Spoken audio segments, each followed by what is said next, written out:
And Gazans lost jobs because of the last conflict in the Middle East. That's according to the UN Development Programme Special Representative for Gaza and the West Bank. The International Monetary Fund says the war cost Gaza $200 million in economic losses, causing the Palestinian economy to contract for the first time since 2006. Activists say Israeli-Palestinian conflict lies in both sides listening to and understanding one another's aspirations, fears, and historical narratives. One of them is Professor Dajani, a former professor at Quds University. As a peace activist, he believes that it's only through dialogue, proper political will, and reconciliation that negotiations towards a two-state solution can be found. He joins us to talk about using money to promote peace instead of fueling it. And thank you very much for coming to South Africa. Welcome to News Today. Thank you very much.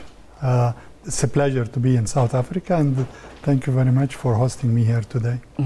Let's talk about the current situation in the Middle East. So much tension between Israel and Palestine, but looking at the economic side of things, how would you paint a picture of a day in the life of a business person in Israel and Palestine? Actually, today within the conflict, the business is at a standstill. Basically because Palestine and Israel depends a lot on tourism, and violence has made tourists change their destination. Instead of coming to Palestine or to Israel, they are going to other places where they may feel more safe. Also, employment is down. At the same time, there isn't much economic activities going on, because also investors will hate to invest or shy away from investing in a region or in an area where there is conflict. So there is a lot of loss of money because of what is going on regarding the conflict today. Sorry, there is perceived suffering from the outside, seeing bombs explode, especially in the past few years, where you had seen the two warring parties being at each other.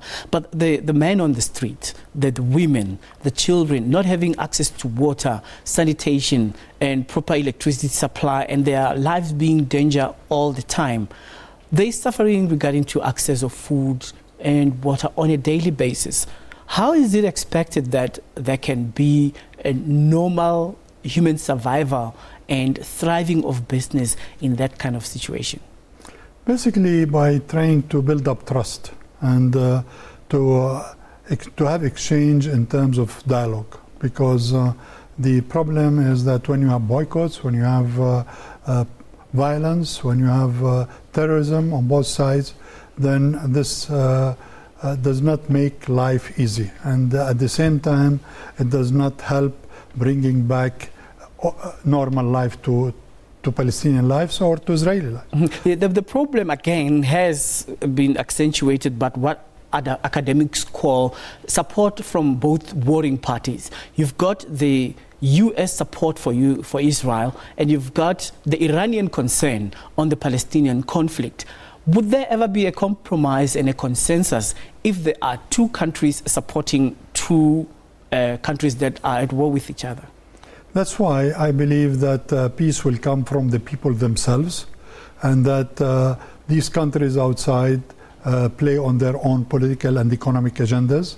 And it is for the people, whether the Israeli people and the Palestinian people, to take a stand and make their voices heard, that they want peace, they want compromise. And this will not happen with foreign intervention in the region, because the foreign powers are not seeking peace in this region, or else they would not have sided with one camp against the other. They would have sided with peace, reconciliation, and negotiations. But the issue is not only moral support, it's financial support. Now, if one party is supporting the other with arms, ammunition, and training for military and so forth, others would say that there is money involved. And how is that money supposed to be used? The problem is that the economy of war is much more dominant than the economy of peace. And so governments like the United States and Iran are spending more on military buildup in the region rather than using that money to build up for peace or to build up bridges between the conflicting people and trying to make peace and prosperity in that region. You will tend to find that they are spending some billions of dollars on military equipment when at the same time they are not spending anything on soft power, on dialogue, on trying to bring people together and trying to make people-to-people activities and trying to solve the problem softly. Just briefly now, do you think that money can solve the problem in the Middle East, can bring about peace? No. Money is not the answer. The answer is in building empathy and building trust and building and eliminating the feeling of fear. And in this way, you build up. It is psychological much more than any other thing, because the problem is each side think that the other side wants to eliminate it from the picture. So we need to build up that, and that doesn't happen with money. It happens with building trust. Yeah, it looks like there's empathy from the West and empathy from the East.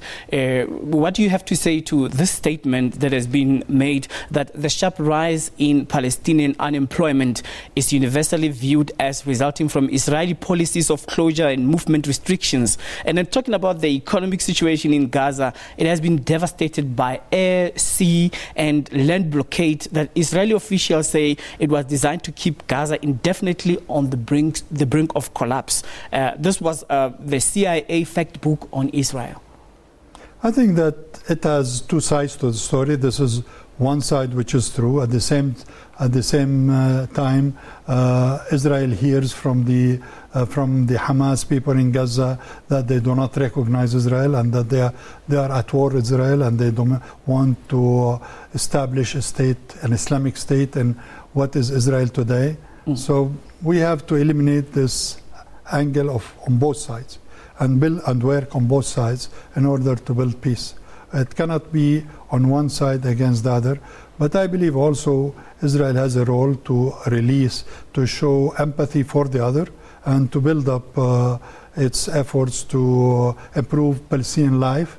At the same time, Palestinians should tone down their rhetoric and recognize Israel and try to work with the Israelis in terms of building peace rather than having this conflict with them. On a closing and a parting shot, what is your message to a businessman in that crossfire of diplomatic and political assertions?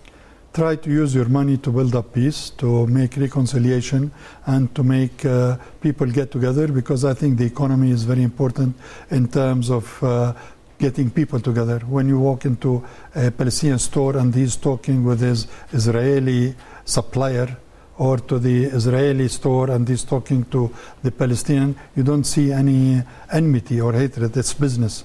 And I think we have to promote that. Thank you so much for your views, sir. Thank you very much for listening. All right. We're talking here to Professor Dajani, a former professor at Quds University, who is also a peace activist, talking about business in the Middle East so that there can be peace in the Middle East. Now, back home, South Africa's business confidence index increased only slightly